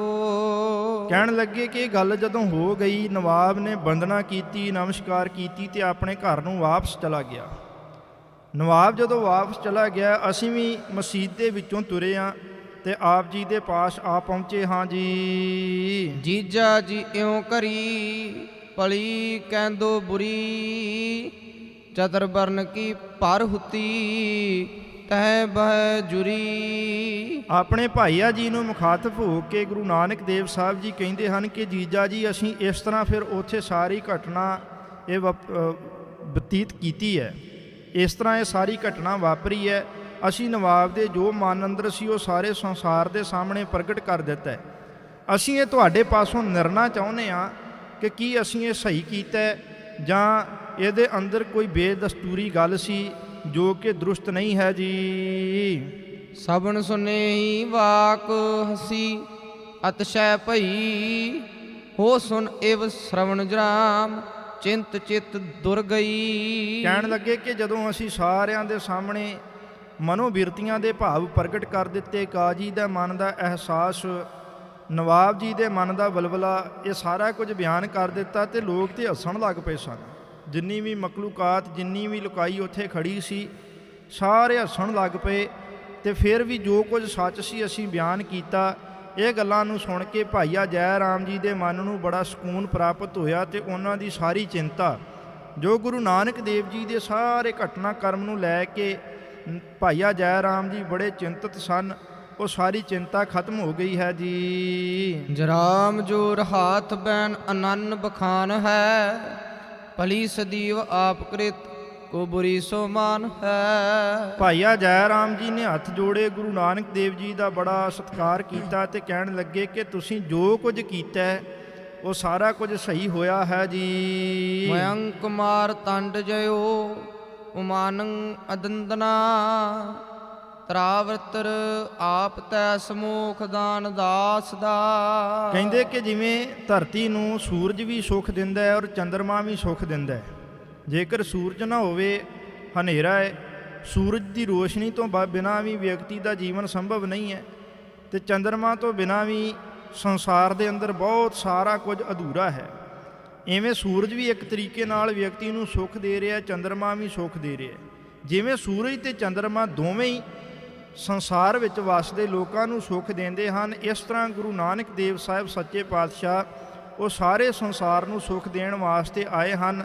ਭਾਈਆ ਜੈ ਰਾਮ ਜੀ ਕਹਿੰਦੇ ਹਨ ਕਿ ਤੁਸੀਂ ਜੋ ਕੁਝ ਵੀ ਕੀਤਾ ਬੜੀ ਭਲੀ ਕਾਰ ਕੀਤੀ ਹੈ ਜੀ। ਪੰਡਤ ਨਾਨਕੀ ਬੈਨ ਪੁਨ ਆਏ ਕੇ ਨਾ ਪ੍ਰਤੀਤ ਅਬ ਲੋਕ ਦੋ ਸੰਦੇ ਉਰ ਕਰੋ ਨਾ ਅਸਥਿਰ ਚੀਤ। ਫਿਰ ਜਦੋਂ ਇਹ ਸਾਰਾ ਬਿਰਤਾਂਤ ਗੁਰੂ ਨਾਨਕ ਜੀ ਨੇ ਖੁੱਲ੍ਹ ਕੇ ਭਾਈਆ ਜੈ ਰਾਮ ਜੀ ਨੂੰ ਦੱਸਣਾ ਕੀਤਾ, ਬੇਬੇ ਨਾਨਕੀ ਜੀ ਨੇ ਸੁਣਿਆ, ਆਸ-ਪਾਸ ਖੜੇ ਕੁਝ ਹੋਰ ਲੋਕਾਂ ਨੇ ਸੁਣਿਆ, ਨਿੱਧੇ ਬ੍ਰਾਹਮਣ ਨੇ ਜਾਂ ਘਰ ਅੰਦਰ ਜਿੰਨੇ ਵੀ ਖਿਦਮਤਦਾਰ ਸਨ ਸਾਰਿਆਂ ਨੇ ਸਰਵਣ ਕੀਤਾ ਤੇ ਬੜੇ ਮਾਣ ਨੂੰ ਮਹਿਸੂਸ ਕਰਦਿਆਂ ਬੜੇ ਅਦਬੋ ਇਹਤਰਾਮ ਦੇ ਨਾਲ ਬੇਬੇ ਨਾਨਕੀ ਜੀ ਭਾਈਆ ਜੈ ਰਾਮ ਜੀ ਨੂੰ ਮੁਖਾਤਬ ਹੋ ਕੇ, ਆਪਣੇ ਖਾਵਨ ਜੀ ਨੂੰ ਮੁਖਾਤਬ ਹੋ ਕੇ ਕਹਿਣ ਲੱਗੇ ਕਿ ਮੈਂ ਤੇ ਉਦੋਂ ਹੀ ਕਹਿੰਦੀ ਸਾਂ ਕਿ ਨਾਨਕ ਜੀ ਦੇ ਕੋਲੋਂ ਕੁਝ ਵੀ ਗਲਤ ਨਹੀਂ ਹੋਣ ਵਾਲਾ, ਹੁਣ ਪ੍ਰਤੀਤ ਆਈ ਹੈ, ਹੁਣ ਭਰੋਸਾ ਵੱਜ ਗਿਆ, ਹੁਣ ਤੁਹਾਡੇ ਮਨ ਨੂੰ ਧਿਰਤਾ ਆ ਗਈ ਇਸ ਗੱਲ ਦੀ ਕਿ ਨਾਨਕ ਜੀ ਉਹ ਸਦਾ ਹੀ ਸਾਰਾ ਕੁਝ ਸਹੀ ਕਰਨ ਵਾਲੇ ਹਨ। ਇਸ ਕਰਕੇ ਮੇਰੇ ਭਰਾ ਨਾਨਕ ਜੀ ਦੇ ਉੱਤੇ ਸਦਾ ਭਰੋਸਾ ਰੱਖੋ, ਮਨ ਨੂੰ ਟਿਕਾ ਕੇ ਰੱਖੋ, ਆਪਣੇ ਮਨ ਨੂੰ ਕਦੀ ਵੀ ਗੁਰੂ ਨਾਨਕ ਦੇਵ ਜੀ ਦੀ ਰਜ਼ਾ ਤੋਂ ਅਸਥਿਰ ਨਹੀਂ ਹੋਣ ਦੇਣਾ ਹੈ ਜੀ। ਉਠੋ ਰਸੋਈ ਜੀਵੀਏ ਪਰਮ ਨਾ ਪੂਲ ਕਰੇ ਹੋ, ਕਿਰਪਾ ਸਿੰਧ ਨਾਨਕ ਨਿਕਟ ਚਿਤ ਚਿੰਤਾ ਤਜ ਦੇਹੋ। ਬੇਬੇ ਨਾਨਕੀ ਜੀ ਕਹਿਣ ਲੱਗੇ ਕਿ ਚਲੋ ਹੁਣ ਸਾਰੀਆਂ ਚਿੰਤਾਵਾਂ ਫਿਕਰਾਂ ਨੂੰ ਦਰਕਿਨਾਰ ਕਰ ਦਿਓ। ਮੇਰੇ ਭਰਾ ਨਾਨਕ ਜੀ ਚੱਲ ਕੇ ਆਏ ਹਨ, ਇਹਨਾਂ ਨੇ ਵੀ ਪ੍ਰਸ਼ਾਦਾ ਛਕਣਾ ਹੈ। ਉੱਠੋ ਤੇ ਰਸੋਈ ਪ੍ਰਾਪਤ ਕਰੋ। ਰਸੋਈ ਤੋਂ ਭਾਵ ਰਸਾਇਣ, ਰਸਾਇਣ ਤੋਂ ਅਰਥ ਪਦਾਰਥ, ਜੋ ਕੁਝ ਅਸੀਂ ਛਕਦੇ ਹਾਂ। ਬੇਬੇ ਨਾਨਕੀ ਜੀ ਕਹਿੰਦੇ ਕਿ ਚਲੋ ਉੱਠ ਕੇ ਹੁਣ ਪ੍ਰਸ਼ਾਦਾ ਪਾਣ ਕਰੋ। ਮੇਰੇ ਭਰਾ ਨਾਨਕ ਜੀ ਦੇ ਹੁੰਦਿਆਂ ਸਾਰੀਆਂ ਚਿੰਤਾਵਾਂ ਫਿਕਰਾਂ ਨੂੰ ਦੂਰ ਕਰ ਦਿਓ ਜੀ। ਸ੍ਰੀ ਨਾਨਕ ਜੀ ਧੰਨ ਅਮਰਗਨ ਮਨ ਹੈ, ਤੂੰ ਪਗਨੀ ਤਿਨ ਕੇਰ ਅਧਿਕ ਮਤ ਧਨ ਹੈ। ਭਾਈਆ ਜੈ ਰਾਮ ਜੀ ਕਹਿਣ ਲੱਗੇ ਕਿ ਗੁਰੂ ਨਾਨਕ ਦੇਵ ਸਾਹਿਬ ਤੇ ਬੜੀ ਕਰਨੀ ਦੇ ਮਾਲਕ ਹਨ, ਜਿਨ੍ਹਾਂ ਨੂੰ ਗੁਰੂ ਗ੍ਰੰਥ ਸਾਹਿਬ ਜੀ ਦੀ ਬਾਣੀ ਦੇ ਵਿੱਚ ਵੀ ਕਿਹਾ ਗਿਆ, ਸਭ ਤੇ ਵੱਡਾ ਸਤਿਗੁਰੂ ਨਾਨਕ ਜਿਨ ਕਲ ਰਾਖੀ ਮੇਰੀ। ਭਾਈਆ ਜੈ ਰਾਮ ਜੀ ਆਖਦੇ ਹਨ ਕਿ ਗੁਰੂ ਨਾਨਕ ਦੇਵ ਜੀ ਬਹੁਤ ਮਹਾਨ ਹਸਤੀ ਦੇ ਮਾਲਕ ਹਨ, ਇਸ ਕਰਕੇ ਇਹ ਧਨ ਹਨ। ਪਰ ਨਾਨਕੀ ਜੀ ਤੁਸੀਂ ਗੁਰੂ ਨਾਨਕ ਦੇ ਭੈਣ ਹੋ, ਇਸ ਕਰਕੇ ਤੁਹਾਡੀ ਵੀ ਮੱਤ ਬੜੀ ਉੱਤਮ ਹੈ, ਤੁਸੀਂ ਵੀ ਬੜੀ ਸ੍ਰੇਸ਼ਟ ਬੁੱਧੀ ਵਾਲੇ ਹੋ, ਤੁਸੀਂ ਵੀ ਧਨ ਹੋ ਜੀ। ਓ ਪੀ ਕਛੂਅਕ ਧਨ ਆਪਨ ਉਰ ਮੈਂ ਲਖਿਓ, ਓ ਜਗ ਪ੍ਰਸੰਗ ਮਮ ਤੌਰ ਪਇਓ ਅਸਬਿਦ ਪਿਖਿਓ। ਕਹਿੰਦੇ ਕਿ ਗੁਰੂ ਨਾਨਕ ਦੇਵ ਸਾਹਿਬ ਸੱਚੇ ਪਾਤਸ਼ਾਹ ਜੀ ਆਪ ਵੀ ਧਨ ਹਨ, ਉਹਨਾਂ ਦਾ ਪਰਿਵਾਰ, ਉਹਨਾਂ ਦੀ ਭੈਣ ਬੇਬੇ ਨਾਨਕੀ ਵੀ ਧਨ ਹੈ। ਬੇਬੇ ਨਾਨਕੀ ਹੁਣ ਮੇਰੇ ਪਰਿਵਾਰ ਦਾ ਹਿੱਸਾ ਬਣੀ। ਭਾਈਆ ਜੈ ਰਾਮ ਜੀ ਦੀ ਪਤਨੀ ਬੇਬੇ ਨਾਨਕੀ ਜੀ ਕਹਿੰਦੇ ਕਿ ਬੇਬੇ ਨਾਨਕੀ ਜੀ ਨੂੰ ਮੁਖਾਤਬ ਹੋ ਕੇ ਭਾਈਆ ਜੀ ਕਹਿੰਦੇ ਕਿ ਤੁਸੀਂ ਮੇਰੇ ਪਰਿਵਾਰ ਦਾ ਹਿੱਸਾ ਬਣੇ, ਇਸ ਕਰਕੇ ਥੋੜ੍ਹਾ ਥੋੜ੍ਹਾ ਮੈਂ ਵੀ ਧਨ ਹੋ ਗਿਆ ਹਾਂ। ਆਪ ਜੀ ਦੀ ਆਮਦ ਦੇ ਨਾਲ, ਆਪ ਜੀ ਦੇ ਸਾਡੇ ਨਾਲ ਮੇਲ ਮਿਲਾਪ ਹੋਣ ਕਰਕੇ ਕੁਝ ਅਸੀਂ ਵੀ ਧਨ ਹਾਂ। ਇਸ ਤਰ੍ਹਾਂ ਜਗਤ ਦਾ ਜਿਹੜਾ ਸੰਬੰਧ ਹੈ, ਇਸ ਅੰਦਰ ਵਿਚਰਦਿਆਂ ਗੁਰੂ ਨਾਨਕ ਦੇਵ ਸਾਹਿਬ ਸੱਚੇ ਪਾਤਸ਼ਾਹ ਜੀ ਨੂੰ ਵੇਖਦਾ ਹਾਂ ਜੀ। ਸ੍ਰੀ ਬਾਲਾ ਸੰਧੂ ਭਨਤ ਸ੍ਰੀ ਅੰਗਦ ਸੁਖਰਾਸ, ਆਗੈ ਅਮੀ ਪਟੰਤਰੰ ਔਰ ਸੁਨੋ ਇਤਿਹਾਸ।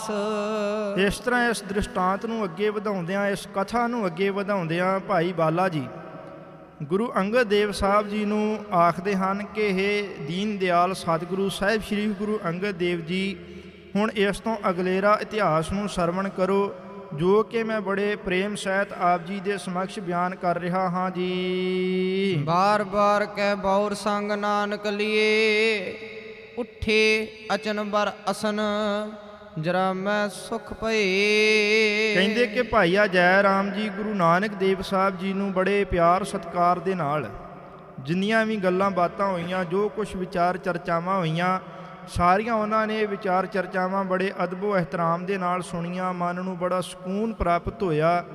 ਗੁਰੂ ਨਾਨਕ ਦੇਵ ਜੀ ਦੀ ਕਾਰ ਨੂੰ ਵੇਖ ਕੇ, ਗੁਰੂ ਨਾਨਕ ਦੇਵ ਜੀ ਦੀ ਵਡਿਆਈ ਨੂੰ ਵੇਖ ਕੇ ਉਹਨਾਂ ਦੇ ਮਨ ਨੂੰ ਬੜਾ ਸਿਦਕ ਹੈ, ਬੜਾ ਸਕੂਨ ਹੈ, ਬੜਾ ਸਬਰ ਹੈ। ਬੇਬੇ ਨਾਨਕੀ ਜੀ ਨੇ ਆਖਿਆ ਏ ਕਿ ਆਓ ਆ ਕੇ ਹੁਣ ਪ੍ਰਸ਼ਾਦਾ ਪ੍ਰਾਪਤ ਕਰੋ, ਲੰਗਰ ਛਕੋ। ਇਸ ਗੱਲ ਨੂੰ ਸੁਣਨ ਉਪਰੰਤ ਭਾਈਆ ਜੈ ਰਾਮ ਜੀ ਗੁਰੂ ਨਾਨਕ ਦੇਵ ਜੀ ਨੂੰ ਬੜੇ ਸਤਿਕਾਰ ਦੇ ਨਾਲ ਵਾਰ-ਵਾਰ ਲੰਗਰ ਛਕਣ ਵਾਸਤੇ ਉੱਠ ਕੇ ਚੱਲਣ ਲਈ ਆਖਦੇ ਹਨ ਜੀ। ਮੁਝ ਕੋ ਲੀਨੋ ਸੰਗ ਸੋ ਭੋਜਨ ਖਾਨ ਕੇ, ਹੋ ਗਏ ਰਸੋਈ ਥਾਨ ਮੁਦਤ ਮਨ ਮਾਨ ਕੇ। ਇੱਥੇ ਭਾਈ ਬਾਲਾ ਜੀ ਬਿਆਨ ਕਰਦੇ ਨੇ ਕਿ ਮੈਨੂੰ ਵੀ ਉਹਨਾਂ ਨੇ ਆਪਣੇ ਨਾਲ ਲਿਆ ਤੇ ਅਸੀਂ ਸਾਰੇ ਜਾਣੇ ਹੀ ਉੱਠ ਕੇ ਲੰਗਰ ਛਕਣ ਵਾਸਤੇ ਉਸ ਜਗ੍ਹਾ ਤੇ ਗਏ ਜਿੱਥੇ ਪਦਾਰਥ ਭੋਜਨ ਦਾ ਪ੍ਰਬੰਧ ਕੀਤਾ ਗਿਆ ਸੀ। ਸਾਰਿਆਂ ਨੇ ਬੜੇ ਸਤਿਕਾਰ ਦੇ ਨਾਲ, ਬੜੇ ਚਾਅ ਦੇ ਨਾਲ ਲੰਗਰ ਪ੍ਰਸ਼ਾਦ ਪ੍ਰਾਪਤ ਕੀਤਾ ਹੈ ਜੀ। ਓਦਨ ਸਰ ਪੀਸਤਾ ਪਹਿਤ ਅਤ ਸਾਧਿਆ, ਰੁਚ ਅਨੁਰੂਪੰ ਖਾਏ ਉਠੇ ਸਹਿਲਾਦਿਆ। ਕਹਿੰਦੇ ਕਿ ਇਸ ਤਰ੍ਹਾਂ ਲੰਗਰ ਦੇ ਵਿੱਚ ਬੇਬੇ ਨਾਨਕੀ ਜੀ ਵੱਲੋਂ ਚਾਵਲ ਬਣਾਏ ਗਏ ਸਨ, ਘਿਓ ਖੰਡ ਮਿਲਾ ਕੇ ਚਾਵਲਾਂ ਦੇ ਵਿੱਚ ਪਾ ਕੇ ਸਾਨੂੰ ਛਕਣ ਵਾਸਤੇ ਦਿੱਤੇ। ਦਾਲ ਬੜੀ ਸਵਾਦੀ ਬਣਾਈ ਗਈ ਸੀ। ਸਾਧ ਸੰਗਤ ਜੋ ਵੀ ਪ੍ਰੇਮਾ ਭਾਵਨਾ ਦੇ ਨਾਲ ਤਿਆਰ ਕੀਤਾ ਹੋਵੇ ਉਹਦਾ ਰਸ ਉਹ ਅਲੱਗ ਹੁੰਦਾ ਹੈ। ਇਸੇ ਕਰਕੇ ਹੀ ਇਹ ਸਾਡੀ ਮਨੋਬਿਰਤੀ ਹੈ ਕਿ ਜੈਸਾ ਅੰਨ ਵੈਸਾ ਮਨ। ਜੇਕਰ ਅੰਨ ਪਦਾਰਥ ਜੇਕਰ ਪ੍ਰੇਮਾ ਭਾਵਨਾ ਦੇ ਨਾਲ ਬਣਾਇਆ ਹੋਵੇ ਤੇ ਛਕਣ ਵਾਲੇ ਨੂੰ ਵੀ ਸਕੂਨ ਪ੍ਰਾਪਤ ਹੁੰਦਾ ਹੈ, ਤੇ ਜੇਕਰ ਉਹਨੂੰ ਵਪਾਰਕ ਬਿਰਤੀ ਦੇ ਨਾਲ ਜਾਂ ਆਪਣਾ ਫਰਜ਼ ਹੀ ਅਦਾ ਕਰਨ ਵਾਸਤੇ ਬਣਾਇਆ ਹੋਵੇ, ਜਿਹਦੇ ਅੰਦਰ ਕੋਈ ਵੀ ਚਾਅ ਨਹੀਂ, ਜਿਹਦੇ ਅੰਦਰ ਕੋਈ ਵੀ ਪਿਆਰ ਮੁਹੱਬਤ ਦਾ ਕਣ ਨਹੀਂ, ਉੱਥੇ ਫਿਰ ਜਿਹੜਾ ਖਾਧਾ ਹੋਇਆ ਅੰਨ ਹੈ ਉਹ ਵੀ ਮਾਨਸਿਕਤਾ ਨੂੰ ਤਾਰ-ਤਾਰ ਕਰ ਦਿੰਦਾ, ਸਥਿਰਤਾ ਨਹੀਂ ਰਹਿਣ ਦਿੰਦਾ। ਇਸੇ ਕਰਕੇ ਮਹਾਂਪੁਰਸ਼ਾਂ ਦਾ ਕਥਨ ਹੈ ਕਿ ਜਿਹੜਾ ਲੰਗਰ ਪ੍ਰਸ਼ਾਦ ਤਿਆਰ ਕਰਨਾ ਹੈ, ਉਸ ਵੇਲੇ ਘਰ ਦੀ ਸਵਾਣੀ ਜਿਹੜੀ ਆਪਣੇ ਪਰਿਵਾਰ ਵਾਸਤੇ ਪ੍ਰਸ਼ਾਦਾ ਤਿਆਰ ਕਰ ਰਹੀ ਹੈ, ਉਹਦੀ ਰਸਨਾ ਦੇ ਉੱਤੇ ਪਰਮਾਤਮਾ ਦਾ ਨਾਮ ਹੋਵੇ ਤੇ ਛਕਣ ਵਾਲੇ ਨੂੰ ਸਬਰ ਸੰਤੋਖ ਪ੍ਰਾਪਤ ਹੁੰਦਾ ਹੈ। ਜੇਕਰ ਉਹਦੇ ਮਨ ਦੇ ਉੱਪਰ ਕਲਾ ਕਲੇਸ਼ ਵਿਆਪਤ ਰਹੇ ਤੇ ਛਕਣ ਵਾਲੇ ਦੇ ਮਾਨਸਿਕਤਾ ਦੇ ਉੱਤੇ ਵੀ ਉਸ ਪ੍ਰਸ਼ਾਦੇ ਦਾ ਬਹੁਤ ਬੁਰਾ ਪ੍ਰਭਾਵ ਪੈਂਦਾ ਹੈ, ਛਕਣ ਵਾਲੇ ਦੀ ਬਿਰਤੀ ਵੀ ਖੰਡਿਤ ਹੋ ਜਾਂਦੀ ਹੈ। ਇੱਥੇ ਹੁਣ ਬਾਲਾ ਜੀ ਇਹ ਬਿਆਨ ਕਰਦੇ ਨੇ ਕਿ ਬੇਬੇ ਜੀ ਨੇ ਜੋ ਲੰਗਰ ਤਿਆਰ ਕੀਤਾ ਸੀ, ਬੇਬੇ ਨਾਨਕੀ ਜੀ ਨੇ, ਉਹਦੇ ਅੰਦਰ ਪੂਰਨਤਾ ਪ੍ਰੇਮਾ ਭਾਵ ਸੀ। ਸਮਰਪਿਤ ਭਾਵ ਦੇ ਨਾਲ, ਮੁਹੱਬਤ ਦੇ ਨਾਲ, ਚਾਅ ਦੇ ਨਾਲ ਬੇਬੇ ਜੀ ਨੇ ਲੰਗਰ ਤਿਆਰ ਕੀਤਾ, ਜਿਹਦੇ ਅੰਦਰ ਚੌਲ, ਖੰਡ ਤੇ ਘਿਓ ਇਹ ਦਿੱਤਾ ਗਿਆ। ਛਕਣ ਵਾਸਤੇ ਬੜੀ ਸਵਾਦੀ ਦਾਲ ਬਣਾਈ ਗਈ ਹੈ ਜੀ। ਉਨ ਪਰਿਅੰਗ ਡਸਾਏ ਪੌੜਿਓ ਪਰਮ ਸੁਖ, ਉਹ ਜਿਸ ਦਰਸ਼ਨ ਤੇ ਬ੍ਰਿੰਦ ਤੈ ਸਭੈ ਟਰ ਜਾਹੇ ਦੁਖ। ਸਾਰਿਆਂ ਨੇ ਰੱਜ ਕੇ ਲੰਗਰ ਛਕਿਆ ਤੇ ਲੰਗਰ ਛਕਣ ਉਪਰੰਤ ਗੁਰੂ ਨਾਨਕ ਦੇਵ ਜੀ ਦੇ ਆਰਾਮ ਵਾਸਤੇ ਇੱਕ ਪਲੰਗ ਢਾਹ ਕੇ ਵਿਹੜੇ ਅੰਦਰ ਦਿੱਤਾ ਹੋਇਆ ਸੀ। ਸਤਿਗੁਰੂ ਜੀ ਉਹਦੇ ਉੱਪਰ ਲੰਮੇ ਪੈ ਗਏ, ਬਹੁਤ ਸੁਖ ਪ੍ਰਾਪਤ ਹੋਇਆ ਹੈ ਜੀ। ਪਤਤ ਸੁਣਤ ਇਤਿਹਾਸ ਏ ਸ੍ਰੀ ਗੁਰ ਸਰਦਾ ਦੈਨ, ਅਗ ਓਗਣ ਮਲ ਹਰਨ ਕੋ ਜਲ ਸੰਪੈ ਸੁਖੈਨ। ਗੁਰੂ ਨਾਨਕ ਦੇਵ ਸਾਹਿਬ ਸੱਚੇ ਪਾਤਸ਼ਾਹ ਦੀ ਕਰਨੀ ਇੰਨੀ ਮਹਾਨ ਹੈ ਕਿ ਕੋਈ ਕਿੰਨਾ ਵੀ ਪਤਤ ਕਿਉਂ ਨਾ ਹੋਵੇ, ਕੋਈ ਕਿੰਨਾ ਵੀ ਬੁਰੇ ਕੰਮਾਂ ਦੇ ਅੰਦਰ ਗ੍ਰਸਿਆ ਕਿਉਂ ਨਾ ਹੋਵੇ, ਜਿਹੜਾ ਗੁਰੂ ਨਾਨਕ ਦੇਵ ਜੀ ਦੇ ਇਤਿਹਾਸ ਨੂੰ ਸਰਵਣ ਕਰਦਾ ਹੈ, ਗੁਰੂ ਨਾਨਕ ਦੇਵ ਸਾਹਿਬ ਜੀ ਦੀ ਬਾਣੀ ਨੂੰ ਪੜ੍ਹਦਾ ਹੈ, ਗੁਰੂ ਨਾਨਕ ਦੇਵ ਜੀ ਦੇ ਆਸ਼ੇ ਨੂੰ ਆਪਣੇ ਮਾਨਸਿਕਤਾ ਅੰਦਰ, ਆਪਣੇ ਜੀਵਨ ਅੰਦਰ ਧਾਰਨ ਕਰ ਲੈਂਦਾ ਹੈ, ਉਹਦਾ ਜੀਵਨ ਕਿੰਨਾ ਵੀ ਨਿਗਰਿਆ ਕਿਉਂ ਨਾ ਹੋਵੇ। ਜਿਹੜਾ ਅਸੀਂ ਦ੍ਰਿਸ਼ਟਾਂਤ ਇਸ ਤਵਾਰੀਖ ਇਸ ਅਧਿਆਏ ਦੇ ਅੰਦਰ ਵਿਚਾਰਿਆ ਹੈ, ਜਿਹੜਾ ਕਿ 32ਵਾਂ ਅਧਿਆਇ ਸੀ, ਇਹਦੇ ਅੰਦਰ ਸਤਿਗੁਰੂ ਜੀ ਨੇ ਇਹੀ ਤੇ ਸਾਰੇ ਸੰਸਾਰ ਦੇ ਸਾਹਮਣੇ ਰੱਖਿਆ ਕਿ ਇੱਕ ਧਾਰਮਿਕ ਪੁਰਸ਼ ਅਖਵਾਉਣ ਵਾਲਾ ਵੀ ਅਸਲ ਮਾਇਨਿਆਂ ਵਿੱਚ ਅਧਰਮੀ ਹੋ ਸਕਦਾ ਹੈ। ਬਾਹਰੀ ਤੌਰ 'ਤੇ ਕਰਮ ਕਾਂਡ ਸਾਰੇ ਧਰਮ ਦੇ ਕਰ ਰਿਹਾ, ਬਾਹਰੀ ਤੌਰ 'ਤੇ ਲੋਕਾਂ ਨੂੰ ਇਹ ਵੀ ਵਿਖਾਵਾ ਕਰਦਾ ਹੈ ਕਿ ਮੈਂ ਧਰਮੀ ਹਾਂ, ਜਿਹਦਾ ਜ਼ਿਕਰ ਗੁਰੂ ਗ੍ਰੰਥ ਸਾਹਿਬ ਜੀ ਦੀ ਬਾਣੀ ਅੰਦਰ ਸਾਹਿਬਾਂ ਨੇ ਉਚੇਚੇ ਤੌਰ 'ਤੇ ਕੀਤਾ। ਔਰ ਅਸੀਂ ਪਿਛਲੇਰੇ ਦਿਨਾਂ ਅੰਦਰ ਇਹਦੀ ਕਾਫੀ ਵਾਰ ਵਿਚਾਰ ਵੀ ਕੀਤੀ। ਜਿਹੜੇ ਧਰਮ ਦੇ ਆਗੂ ਨੇ ਝੂਠ ਬੋਲਦੇ ਨੇ, ਕਾਦੀ ਕੂੜ ਬੋਲ ਮਲ ਖਾਏ, ਬਾਹਮਣ ਨਹਾਵੇ ਜੀਆਂ ਘਾਏ, ਜੋਗੀ ਜੁਗਤ ਨਾ ਜਾਣੈ ਅੰਧ ਤੀਨੇ ਉਜਾੜੇ ਕਾ ਬੰਦ। ਐਸੇ ਮਾਹੌਲ ਦੇ ਅੰਦਰ ਗੁਰੂ ਨਾਨਕ ਦੇਵ ਸਾਹਿਬ ਸੱਚੇ ਪਾਤਸ਼ਾਹ ਇੱਕ ਸੱਚ ਦੀ ਰੋਸ਼ਨੀ ਜਿਵੇਂ ਕੋਈ ਲਾਟ ਲੈ ਕੇ ਸੰਸਾਰ ਦੇ ਅੰਦਰ ਵਿਚਰਦਾ ਹੈ, ਐਸਾ ਸਤਿਗੁਰੂ ਗੁਰੂ ਨਾਨਕ ਦੇਵ ਜੀ ਨੇ ਸਾਰੇ ਸੰਸਾਰ ਦੇ ਭਲੇ ਵਾਸਤੇ ਬਾਬਾ ਦੇਖਿਆ ਧਿਆਨ ਤਰ ਜਲਦੀ ਸਭ ਪ੍ਰਿਥਵੀ ਦੇਸ ਆਈ, ਬਾਜੋਂ ਗੁਰੂ ਗੁਬਾਰ ਹੈ ਕਰਦੀ ਸੁਣੀ ਲੁਕਾਈ।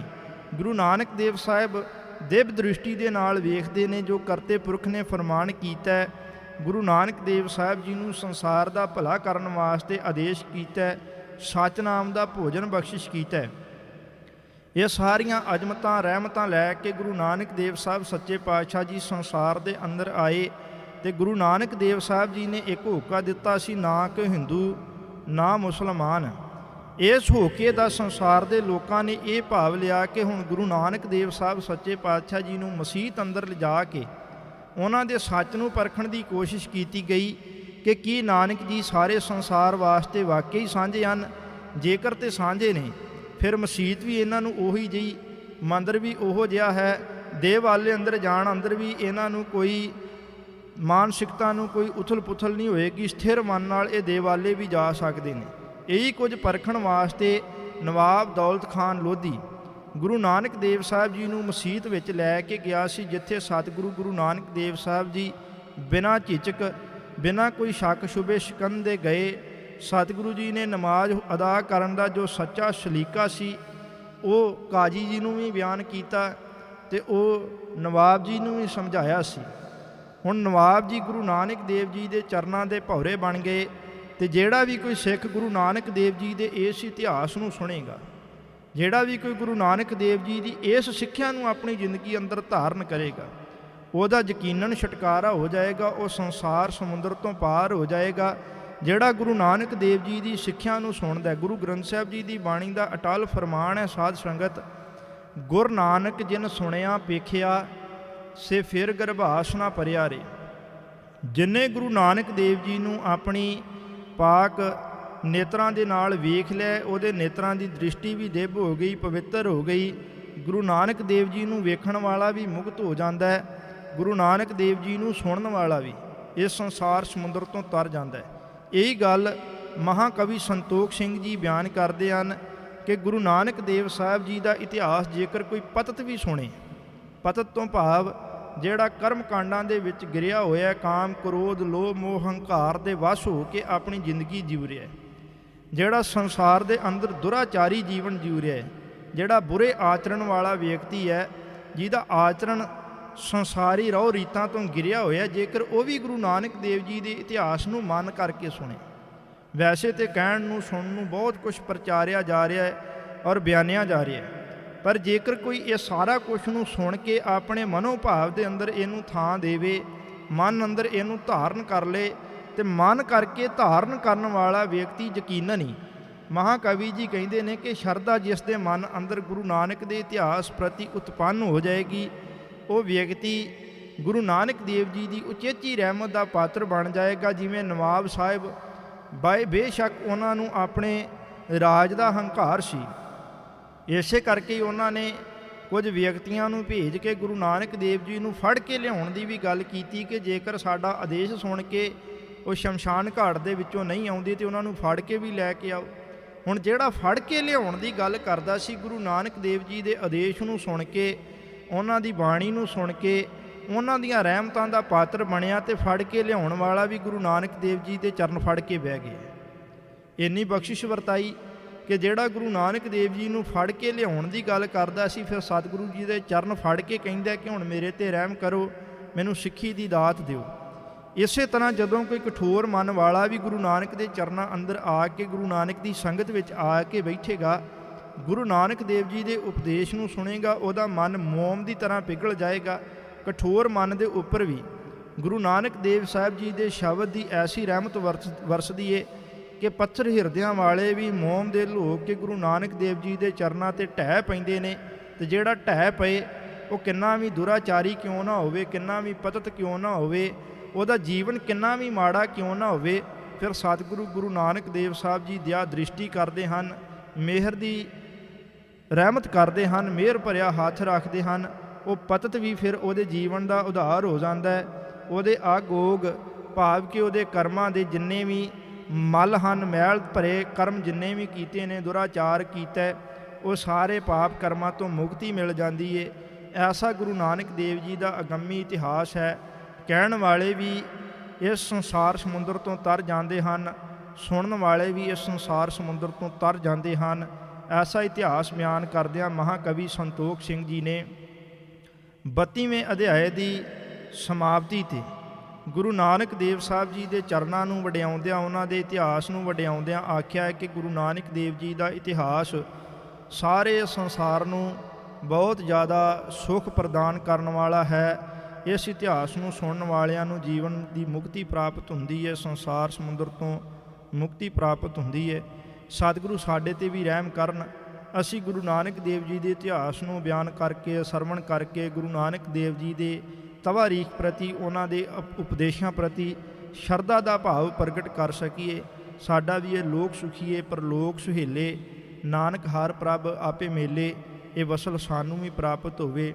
ਇਤਿਹਾਸ ਦੀ ਵਿਚਾਰ ਕਰਦਿਆਂ ਹੋਈਆਂ ਬੇਸ਼ੁਮਾਰ ਭੁੱਲਾਂ, ਗਲਤੀਆਂ, ਗੁਸਤਾਖੀਆਂ ਦਰ ਗੁਜ਼ਰ ਕਰਨ ਦੀ ਕਿਰਪਾਲਤਾ ਕਰਨੀ। ਆਖਰੀ ਪੰਕਤੀਆਂ ਦਾ ਪਾਠ ਸਰਵਣ ਕਰਨ ਉਪਰੰਤ ਸਮਾਪਤੀ ਹੈ ਜੀ। ਪਤਿਤ ਸੁਨਤ ਇਤਿਹਾਸ ਏ ਸ੍ਰੀ ਗੁਰ ਸ਼ਰਦਾ ਦੈਨ, ਅਕ ਓਗਣ ਮਲ ਹਰਨ ਕੋ, ਜਲ ਸਮ ਹੈ ਸੁਖ ਐਨ। ਵਾਹਿਗੁਰੂ ਜੀ ਕਾ ਖਾਲਸਾ, ਵਾਹਿਗੁਰੂ ਜੀ ਕੀ ਫਤਿਹ।